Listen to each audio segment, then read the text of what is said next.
Good afternoon to all of you. मैं doctor Sarla. आज का जो चर्चा का विषय है आरएस इंटरव्यू को लेकर है।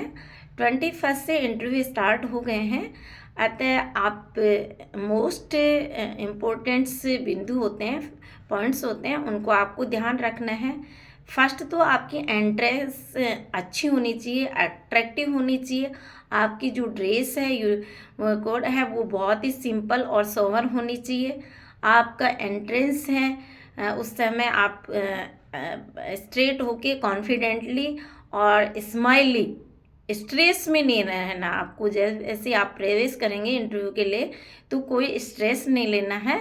बिल्कुल आपको ये मानकर आपके दिमाग में ये मान लीजिए कि मुझे सब कुछ आता है। और जैसे आप सिटिंग करेंगे तो थैंक्स कहना नहीं भूलें, और उसके बावजूद आपका वो जो आई कांटेक्ट है वो बना रहे। फर्स्ट आपको पॉइंट आपका नेम से स्टार्ट होगा, बिना किसी सरनेम के बताए आपका संक्षिप्त इंट्रोडक्शन पहला ही क्वेश्चन होता है। उसमें आप ध्यान रखें कि जो आपने बायोडेटा बनाया है उस पे आप बहुत ही बेस्ट परफॉर्म के साथ अपने आपको एक्सप्लेन कर सके, ऐसा डेटा चुने। चाहे हॉबी को लेकर, क्वालिफिकेशन को लेकर, आप जितनी भी क्वालिफिकेशन आपने गेन की है उनके बीच में यदि ब्रेक है तो वो रीज़न भी, फैक्ट आप पॉइंट टू द पॉइंट आप एक तरह से नोट्स बना के उनको पॉइंट टू द पॉइंट बोलने के ना है तो उसकी प्रैक्टिस करके जाइए। उसके बावजूद आपका जो नेम है उसका मीन्स भी पूछ लिया जाता है। क्वेश्चन इतने इजी होते हैं, और बोर्ड का हमेशा जो भी आपके इंटरव्यूज़ लेते हैं उनका जो रवैया होता है वो बिल्कुल पॉजिटिव होता है और बहुत ही पोलाइट ही होता है। तो आप भी उस टाइम पे प्रेशर में नहीं रहे। बिल्कुल आपके माइंड में ये फिक्स रखना है कि हम be ready, always be ready, और मुझे बहुत सब कुछ आता है। उसका जो आपके उसके बाद में आपके क्वेश्चन होंगे वो आपके होम स्टेट को लेकर होंगे, डिस्ट्रिक्ट को लेकर होंगे।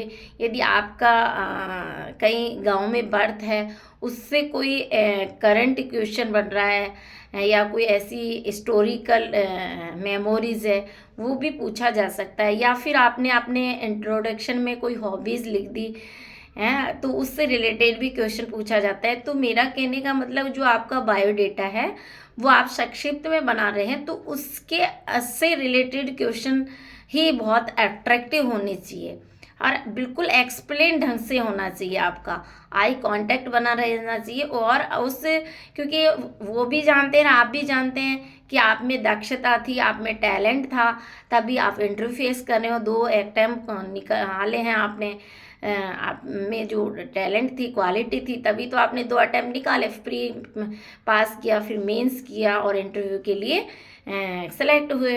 तो ये तो आप भी जानते हैं, बोर्ड वाले भी जानते हैं ना। तो ये चीज़ आप बिल्कुल दिमाग में रखें। और साथ में करंट इश्यूज या फिर आपके सब्जेक्ट को लेकर, या आपने हायर एजुकेशन में अच्छा कोई डिप्लोमा वगैरह कर रखा है तो उससे संबंधित, या आप गवर्नमेंट जॉब में हैं तो उससे संबंधित, या प्राइवेट सेक्टर में है और बहुत अच्छे पैकेज मिल रहे हैं तो उससे संबंधित भी डेफिनेटली क्वेश्चन पुटअप होगा।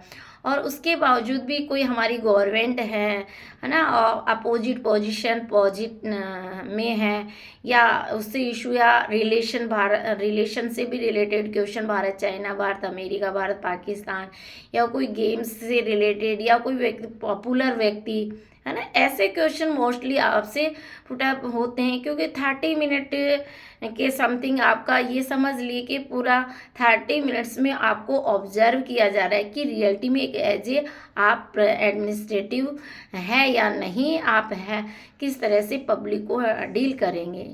नो, तो ये आपको चीज़ें, छोटे छोटे जो महत्वपूर्ण बिंदु हैं उस पर फोकस रखना होगा। और किसी तरह के मतलब ऐसे जो आर्मेंट्स अनारमेंट्स हैं, किस ज्वेलरी वगैरह नहीं पहने, और सिंपल जाए इंटरव्यू में, कुछ भी नहीं पहनने। इस तरह के टूल्स वगैरह हैं वो और बिल्कुल सिंपल ही आपकी वेशभूषा लगनी चाहिए कि आप उस पद के काबिल हैं और रियल में काबिल हो। मेरी शुभकामना आपके साथ है, लेकिन आप बिल्कुल सेलेक्ट ड्रेस कोड का ध्यान रखें। आप लोगों की यूनिफॉर्म सिंपल और सोबर होनी चाहिए। कोई भी आभूषण वॉच वगैरह भी नहीं पहने तो बेटर है, मेरा जहाँ तक मानना है।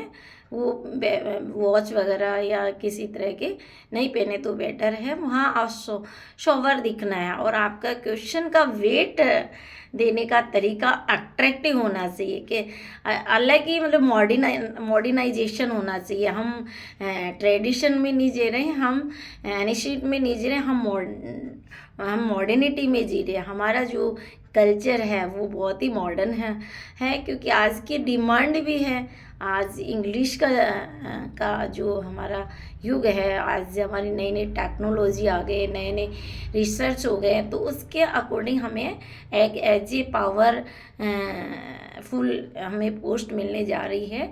तो उसके आस्पेक्ट में हमें कुछ तथ्य ऐसे टेक्निकल वर्ड्स ज़्यादा यूज़ करना है, इंग्लिश वर्ड्स। चाहे आप हिंदी मीडियम से हो तो उनको लगना चाहिए कि हिंदी और इंग्लिश अच्छी है आपकी, क्योंकि एक प्रशासनिक अधिकारी के बतौर पे आपसे अपेक्षा तो की जा सकती है और इंटरव्यू बोर्ड आपको यही वॉच करता है, नहीं कि आपकी थ्योरेटिकल, आपकी पर्सनैलिटी कोई देखता है। और रियलिटी में पर्सनैलिटीज़ का ही इंटरव्यू होता है। तो मैं यही कहना चाहूँगी कि आप ये जो फैक्ट है वो ध्यान में रखें और ऑल द बेस्ट।